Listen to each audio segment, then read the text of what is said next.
I'm just going to come out and say no one loves the original Star Wars Battlefront games like I do. I've played Battlefront 1, Battlefront 2, Battlefront Rogue Squadron, Battlefront Elite Squadron, even Elite Squadron on the DS. Star Wars Battlefront, the entire series, has been my favorite series of games. Now, yes, while the 2015 version was a disappointment, there was still a lot of fun, much fun to be had, and fun factor is the key point and will rise above anything else when it comes with me. Battlefront 2 from 2005 was, at the time, for me, the definitive Star Wars experience. I played that game every day. Every day I got home from school. Like, from the first day I opened it on Christmas morning, that I got my PS2, that it came with the silver PS2 that I still got to this day. I still have my copy of Battlefront 2. I played this every day, all day, and on the weekends, sometimes all night. And then when my friends would come spend the night, we'd play two-player co-op, Galactic Conquest, and I even hooked my PlayStation 2 to the internet so I can play it online. I just truly love Battlefront 2. But I can talk about how much I love Battlefront 2 all I want. This more so video, the topic of the video is my defense for the new Battlefront 2, the 2017 version of Battlefront 2. And yes, I already know there's a video coming at me pretty soon about one of the videos I did about the new Battlefront 2 from the PlayStation Inquisition. Sounds like another part of the PlayStation Legion. And I already dealt with those fools. But Star Wars Battlefront 2 2017. I'm going to show proof of certain things that are being taken out of context, that are being completely exaggerated, whether they're factual or people being too overcritical.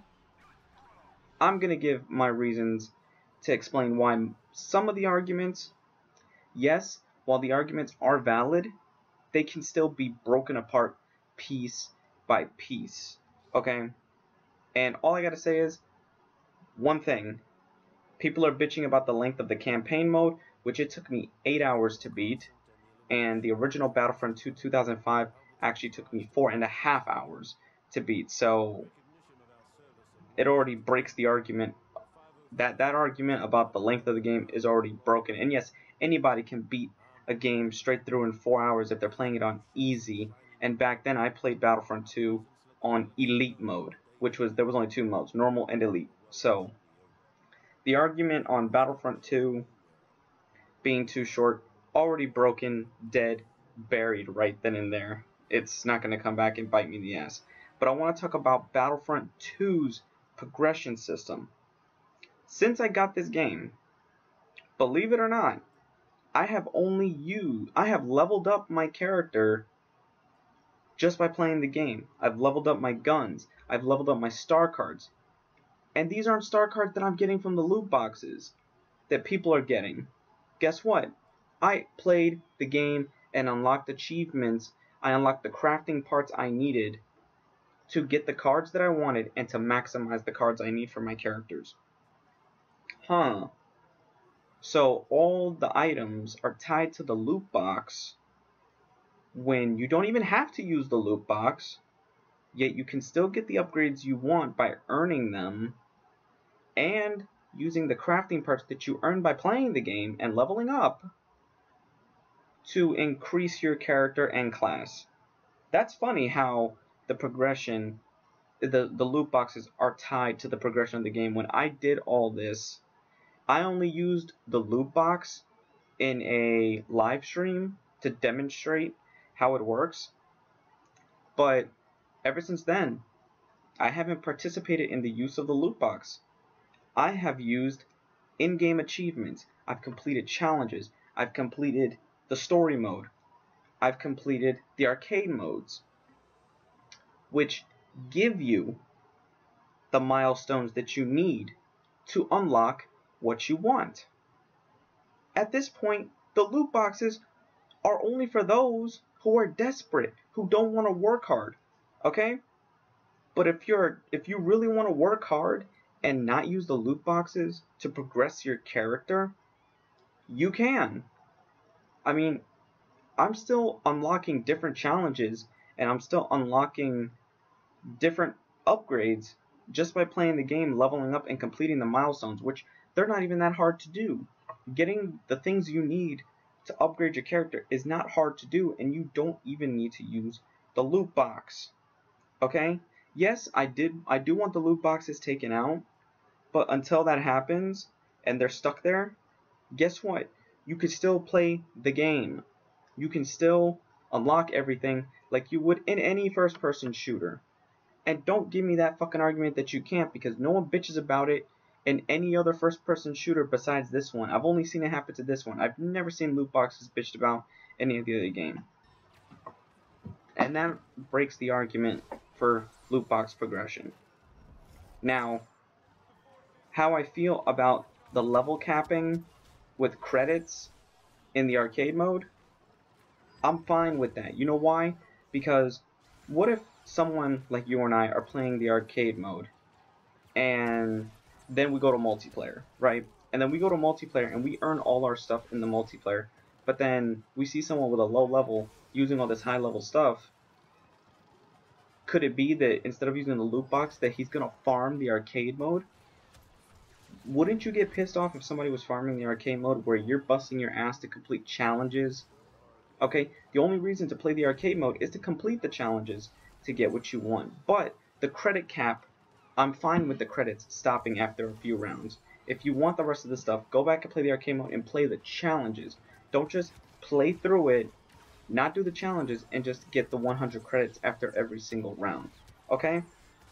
No, the only time I've participated in the arcade mode is for the challenges, and then let's say I want to get a certain amount of crafting points I need. I'll do a challenge, I'll jump into an arcade mode that I completed just to get the amount of challenges I need completed.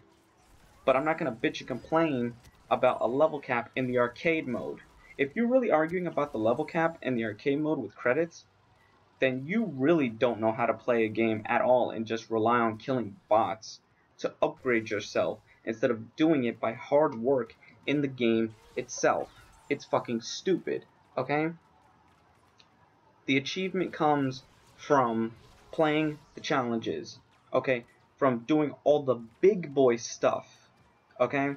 If you want to do the sissy level girly stuff and just upgrade everything to get the arcade mode, then why are you playing the game, okay? Just go back to playing any single player game, because you're not the kind of player that should be playing the game if you're going to rely on killing bots to upgrade your character thinking you're going to get advantage over everyone else. Alright? So, the argument about people saying that, oh, we don't want a credit cap every, few hours for arcade mode. No, I'm fine with the credit capping. Okay? I don't go to arcade mode just to play the challenges and people getting credits. No, sometimes I'll just want to go in there, play as a hero character, get practice with my character. I mainly use it as a training simulator because it's more active like a training simulator than tutorials or anything like that, because tutorials are still very restrictive, teaching you a very narrow way. That's how I treat arcade mode. Sometimes before I even go into a main online match, I use arcade mode as a warm-up with my hero characters, unit characters, and my class characters, just to test out that the cards I upgraded my character to will work well in actual combat, or work well enough in the field. So, I don't think nobody's going to be able to argue that the level capping should be capped, should not be capped. Yes, I think it should be capped, because I don't need some little asshole farming bots all day while I'm busting my ass in the multiplayer unlocking all the stuff that you saw that I have unlocked. And all that stuff I unlocked naturally. Loot boxes did not come into play. And even when loot boxes come into play, they're used as demonstration for videos. And I mainly been getting crafting parts from those too, and duplicates. So, no big deal there. The final part is the story.